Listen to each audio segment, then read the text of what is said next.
Сайн байцгаана уу архитектор Батчар байна. Миний бие та бүхэнд биемийн талаар товчхон ойлголт өгөх зорилгоор бага хэмжээний материал бэлтлээ.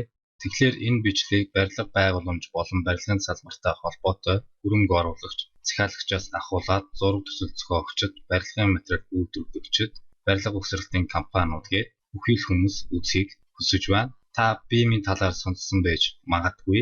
Бием нь барилгын салбарт өргөн хэрэглэгддэг нэр томьёолол ба Building Information Modeling буюу барилгыг мэдээлжүүлэн загварчлах гэсэн утгатай үгийн товчлол байгаа. Тэгвэл BIM гэж юу вэ? Товчхон хэлэхэд BIM гэдэг нь барилгыг виртуал орчинд барих процесс юм. Уг процессын гол зорилго нь бүх талын оролцоотой барилгын нэгдсэн нэг мэдээллийн сан бүрдүүлэх байгаа. Тэгэхээр бүгдээрээ уг процесс хэрхэн явагдгийг авч үзцгээе. Илүү бүтээмжтэй, илүү чанартай, илүү үр ашигтай барья. BIM процессын тусламжтай хийгдсэн төсөл нь барилга угсралтын явцад тулгарч болох бүхий л асуудлыг урьдчилан харж шийдэх боломжийг олгодог. Үүнд барилга угсралтын явцад дагаж мөрдөх стандарт болон технологиг тодорхойлох, барилгын материал үйлдвэрлэгчид нийлүүлэх бараа бүтээгдэхүүний тоо хэмжээ, цаг хугацааг наривчлан зааж өгөх, барилга угсралтын наривчсан календарьчилсан график гаргах боломжийг олгодог. Учир нь барилга угсралтанд шаардлагадах барилга бүтээц, халаалт салхивч, холбоо тохиолол, цэвэр бохир ус гэх мэт мөн барилга архитектур, ерөнхий төлөвлөгөө, ландшафтын ажлын зургийг зохиогчид маань хамтарч барилгын нэгдсэн нэг мэдээллийн сан бүрдүүлэх болно. Уг мэдээллийн сан тухайн төсөлд шаардлагадах дулаан техникийн тооцоо, барилга бүтээцийн тооцоо, гэрэлтүүлгийн тооцоо, халаалт агаар сэлгэлтийн тооцоо гээд бүхий л чиглэлийн тооцоо хийхэд тусална. Эдгээр тооцоонуудын тусламжтай олон тооны хувилбар үүсгэснээр ашигтай хувилбарыг сонгож барилга угсралтын технологи болон материалын төвөр, төслийн нийт төсөвт өртөг зэргийг тооцох боломжтой.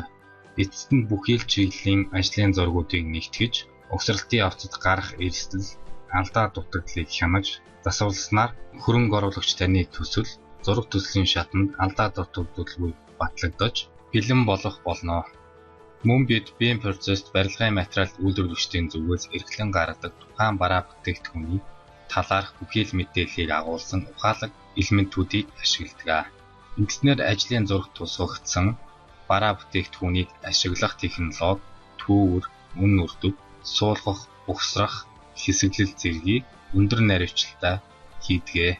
Үр дүнд нь хөрөнгө оруулагчдаа ажлын зурагт тусгагдсан бүхий л барилгын материал болон бараа бүтээгдэхүүний захиалгыг үйлдвэрлэгчдэд ажлын зургийн дагуу өгснөөр тухайн бүтээгдэхүүнийг үйлдвэрлэх бэлэн болсон бүтээгдэхүүнийг тээвэрлэх болоод нийлүүлэх он сар өдөр цаг зэргийг наривчлан зааж өгөх боломжтой. Ингэснээр барилгын талбайн зохион байгуулалтыг ашигтай шийдэх, илүүдэл бараа бүтээгдэхүүн хадгалах, агуулах сав зэрэг үргүү зардал үгүй болохоос гадна тухайн бүтээгдэхүүнийг технологийн дагуу суулгах болоод барилга угсралтын ажил графикийн дагуу явагдаж дуусах боломжийг бий болгоно.